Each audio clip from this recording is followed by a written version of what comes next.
Thumbnail দেখে তোমরা সকলেই বুঝতে পারছো আজকে একটা গুরুত্বপূর্ণ নোটিশ নিয়ে চলে এসেছি আলোচনা করতে। আর এই নোটিশটা আমি যখন দেখলাম তখন আমিও অবাক হলাম যে উচ্চ মাধ্যমিক পর্ষদ আরো একবার প্রশ্নের প্যাটার্ন বদলে ফেলেছে। মোট 40টিরও বেশি প্রশ্নের প্যাটার্ন পাল্টে দেওয়া হয়েছে। এই নোটিশটা উচ্চ মাধ্যমিক পর্ষদ 3রা অক্টোবর অফিসিয়ালি ভাবে আপলোড করে। আমি ভিডিওটা করছি আজ অর্থাৎ 7ই অক্টোবর। এত দেরি হয়ে যাওয়ার মূল কারণ হচ্ছে এই নোটিশটা আমি যখন পাই তখন আমি প্রশ্নের আগের প্যাটার্নের সাথে এই প্যাটার্নটা মিলাই, তখন দেখতে পারি আমি যেই বিষয় পড়াই অর্থাৎ বাংলা, সেখানে আগে বলেছিল কবিতা থেকে আর গল্প থেকে 5-এর প্রশ্ন আসবে, মানে 2+3 এরম ভাবে। কিন্তু এখন দেখতে পাচ্ছি যে সম্পূর্ণ পাল্টে দিয়ে বোর্ড এটা ঘোষণা করেছে যে গল্প দিয়ে শুধুমাত্র 5-এর প্রশ্ন আসবে, আর কবিতা দিয়ে 2-এর আলাদাভাবে প্রশ্ন আসবে, আর 3-এর আলাদাভাবে প্রশ্ন আসবে। কোনো 5-এর প্রশ্ন থাকবেই না। তারা আমার এর আগের ভিডিওটা দেখেছো অর্থাৎ কেন এলো না কবিতাটা, তারা কবিতাটা যদি পুরোটা দেখে থাকো তাহলে জানতে পারবে যে আমি কবিতার শেষে বলেছিলাম যে এখান থেকে কি ধরনের প্রশ্ন আসতে পারে, তার একটা সম্ভাব্য ধারণা দিয়েছিলাম। কিন্তু এখন যেহেতু বোর্ড জানিয়েছে কবিতা থেকে কোনো 5-এর প্রশ্ন থাকবেই না, 2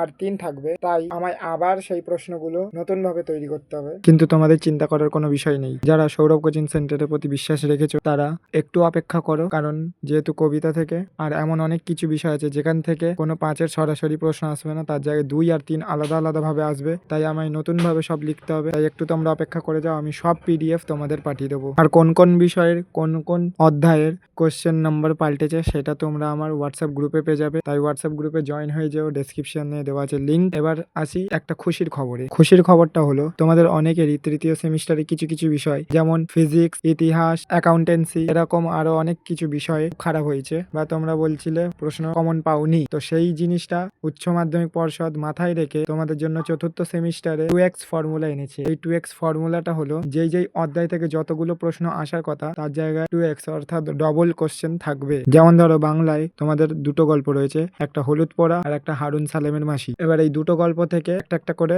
অর্থাৎ মোট দুটো 5-এর প্রশ্ন থাকবে, তোমাদের করতে হবে কোনো একটা। ঠিক একইভাবে যেখান দিয়ে 2-এর দুটো প্রশ্ন আসার কথা সেখানে মোট 4টে প্রশ্ন থাকবে, করতে হবে দুটো। যেখানে 3-এর 3টে প্রশ্ন থাকার কথা সেখানে থাকবে 6টা, করতে হবে 3টে। এইভাবে 2x ফর্মুলা কার্যকারী হবে। এবার আমি তোমাদের কিছু কথা বলতে চাই। এখনো পর্যন্ত যারা কোনো বই কেনোনি তারা আরেকটু অপেক্ষা করে যাও, কালী পুজোটা যেতে দাও, তারপরে বই কেনো। এটা আমার ব্যক্তিগত মত। যারা আগে কিনতে চাও তারা কিনতে পারো, কিন্তু যারা এখনো পর্যন্ত কেনোনি আমি বলবো আরেকটু অপেক্ষা করে যাও। তার কারণ এখন যদি বই কিনে ফেলো তাহলে দেখবে কবিতা দিয়ে 2-3 করে জোড়াওয়ালা 5-এর প্রশ্ন দিয়েছে। ওর অনেকে ভাববে 5-এর প্রশ্নের মধ্যে তো 2 আর 3 আলাদা আলাদা ভাবে আছে, তো সেগুলো কিনলেও কাজ দেবে, কিন্তু না। তার কারণ 2-এর আলাদা রকমের প্রশ্ন হবে, 3-এর আলাদা রকমের প্রশ্ন হবে, আর 2+3 যেগুলো প্রশ্ন থাকে সেগুলো আলাদা রকমের থাকে। তাই আমার মনে হয় না কোনো কাজে দেবে। আর এটা শুধু বাংলা না, যে কোনো বিষয়েই আমি কথা বলছি। আর যারা বই কিনে ফেলেছো তাদের আমি বলতে চাই আমায় একটু সময় দাও, তার কারণ নতুন কোশ্চেন প্যাটার্ন হিসেবে আমায় কোশ্চেন গুলো লিখতে দাও, তার মধ্যে আমি তোমাদের পাঠিয়ে দেবো। জানি হাতে কম সময় আছে, মাত্র 4টে মাস, কিন্তু বিশ্বাস রাখো এই 4 মাসের মধ্যে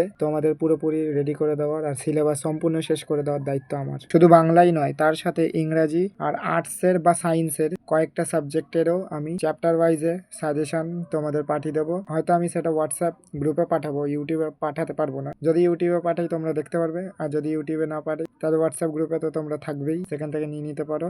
কারণ আমি চাই না আমার কোনো স্টুডেন্টের তৃতীয় সেমিস্টারের মতো চতুর্থ সেমিস্টারও খারাপ হোক। তাই পজিটিভ ভাবো আর আমার ওপর বিশ্বাস রাখো, পরীক্ষা ভালো হবে আর আমরা সবাই ভালো নম্বরে পাশ করব। আর এই নোটিশটা আর কোন কোন বিষয়ের নম্বর পাল্টানো হয়েছে সেই সব তোমরা হোয়াটসঅ্যাপ গ্রুপে পেয়ে যাবে, সেখানে জয়েন হয়ে যাও। আর তোমরা তোমাদের বন্ধুদের মাঝে এই ভিডিওটা শেয়ার করে দিও। তোমরা আমার ভিডিওটা লাইক করো বা না করো আমার কোনো অসুবিধা নেই, কিন্তু বন্ধুদের মাঝে এটা শেয়ার করো, তার কারণ যারা এই বিষয়টা জানে না তাদের বিভ্রান্তির সৃষ্টি হতে পারে। তাই তোমরা পারলে বন্ধুদের মাঝে শেয়ার করে দিও। আবার দেখা হবে পরবর্তী ভিডিওতে। সবাই ভালো থেকো।